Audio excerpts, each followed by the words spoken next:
السلام عليكم ورحمة الله وبركاته.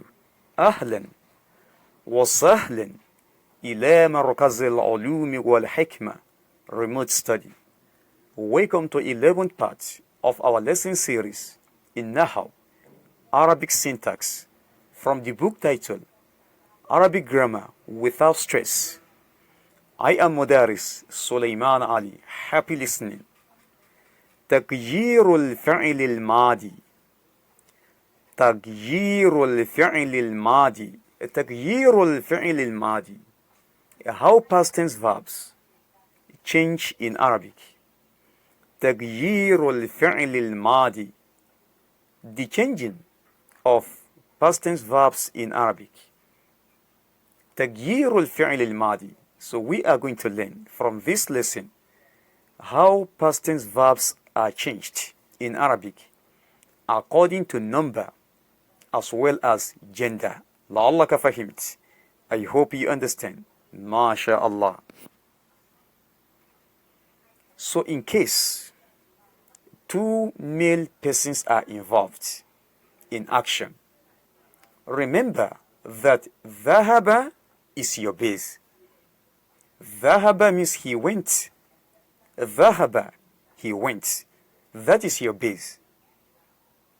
So in case two male persons are involved in the action, so how do you change the verb to suit the two persons or the two male persons that are involved in the action? Knowing that ذهب is your base, all you need to do to make the verb a dual verb representing two male persons that are involved in action.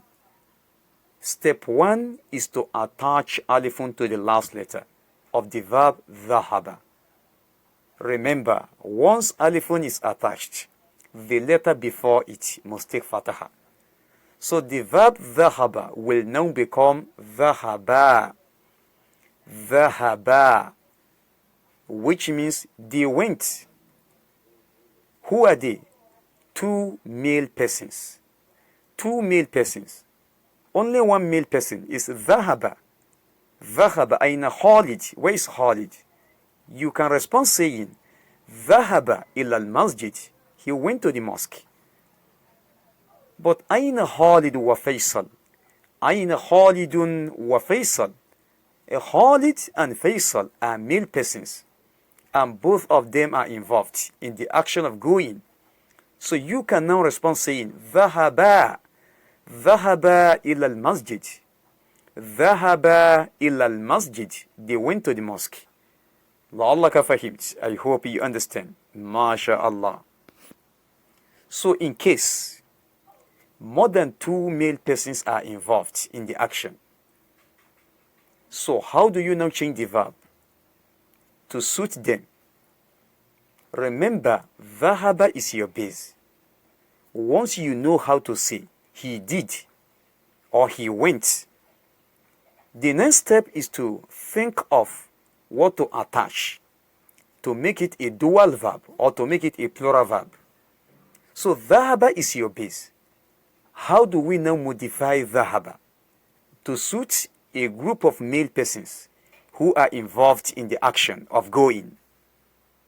So, to do that, you attach wawun to the last letter, just like the way you attach alifun to the last letter to make it a dual verb. Now you are going to attach wawun to the last letter of the base. The base is dhahaba. So once you attach wawun to the last letter, the letter before it, before the wawun, must take dhamma. It is a must, because wawun is the mother of dhamma in Arabic. So the verb dhahaba will now become dhahabu. Dhahabu, which means they went. So who are they? A group of males or a group of male persons went. Somebody may ask you, Aina tullabu? Where are the students? Aina tullabu? Where are the students? Referring to a group of male students. Aina tullabu? So you can now respond saying ذهبوا إلى الفصل or ذهبوا إلى المكتبة. They went to the library. ذهبوا إلى المكتبة. You don't say ذهب because ذهب is for a single male person, and you don't say ذهبا because ذهبا is for two male persons. Rather, you say ذهبوا. They all went. ذهبوا إلى المكتبة. They all went to the library. ذهبوا إلى المكتبة. So the attachment is واو to make the verb represent a group of male persons who are involved in action. ذهب will become ذهبوا. ذهبوا, they all went. أين طلاب, where are the students? ذهبوا إلى المكتبة, they went to the library. لعلك فهمت. I hope you understand. MashaAllah.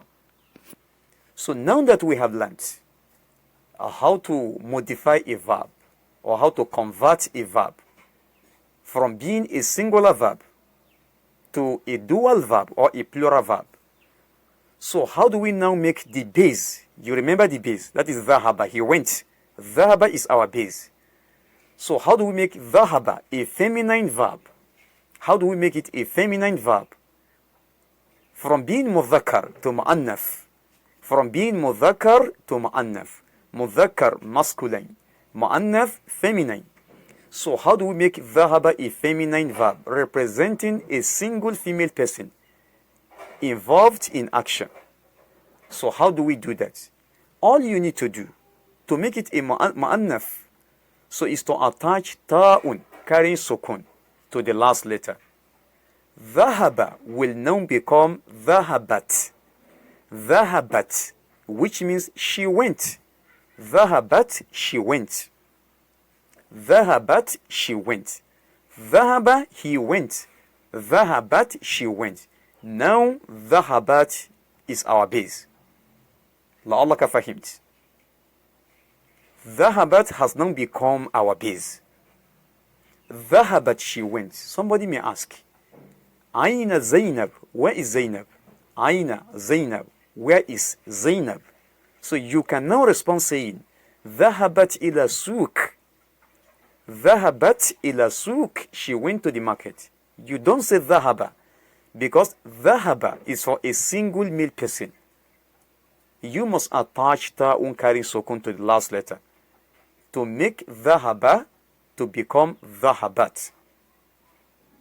ذهبت إلى سوق. She went to the market. أين زينب? ذهبت إلى سوق. She went to the market. لعلك فهمت. I hope you understand. MashaAllah. So in case two female persons are involved in action, so how do you change the verb?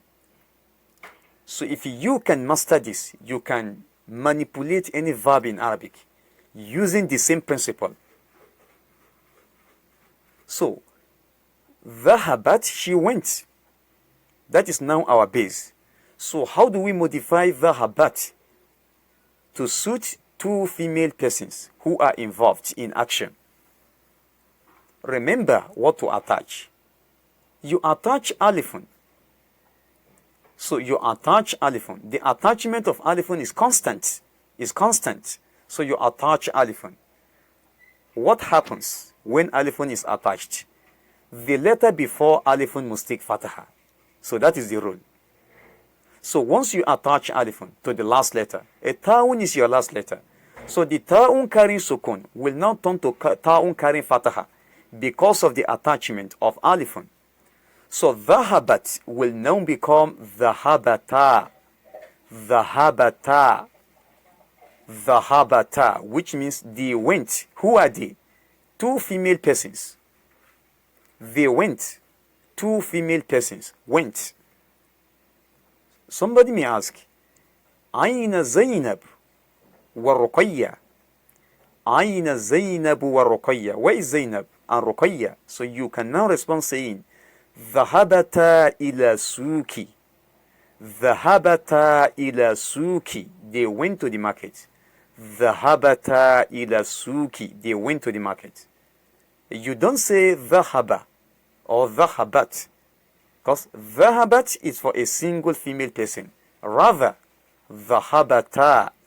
ذهبتا, they went. Two female persons went. لعلك فهمت. I hope you understand. MashaAllah.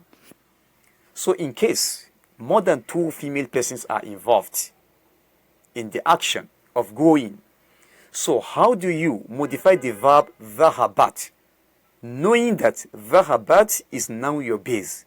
So how do you modify it? So how do you change the verb ذهبت to suit more than two female persons who are involved in the action of going? So all you need to do is to replace ta'un carrying sukun with nunun carrying fataha. Then you give sukun to the letter before it. You replace ta'un in dhahabat. The ta'un carrying sukun, you replace it with nunun carrying fataha. Then you give sukun to the letter before it. So the verb dhahabat will now become dhahabna.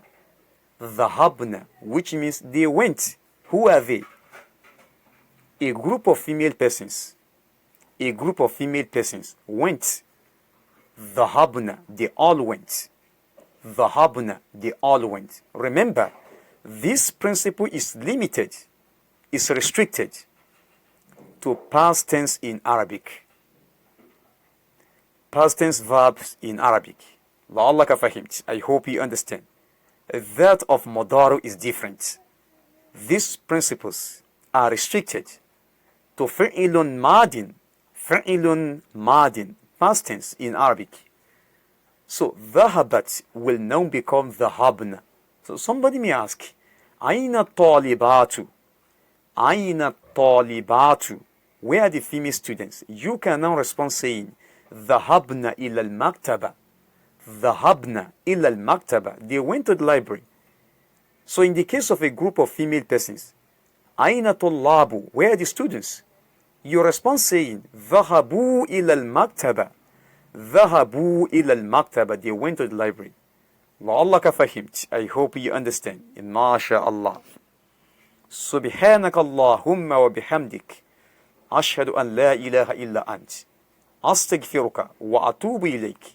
Make sure to visit our online store to buy a copy of our ebooks, which comprises of video clips and PDF file via the link below, right there at the comment section.